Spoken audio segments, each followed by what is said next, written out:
Hi guys, তোমরা সবাই কেমন আছো? আশা করি সবাই ভালো আছো, সবাই সুস্থ আছো। তো নেক্সট কিন্তু আবার একটা ব্লগ আসছে, খুব শীঘ্রই আসবে। এই ব্লগটা হচ্ছে, এটাও একটা মন্দিরের ব্লগ।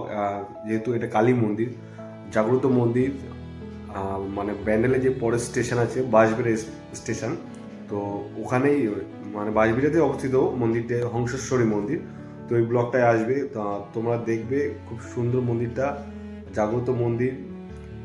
আরেকটা কথা হচ্ছে, আর এর পরের যে ব্লগটা মানে বাঁশবেড়ার যে মন্দিরটা আছে হংসেশ্বরী মন্দির, তারপরে কিন্তু আরেকটা ব্লগ আসবে যে আমাদের উত্তর চব্বিশ পরগনার মধ্যে বনগাঁ, অনেক হয়তো নাম শুনেছো।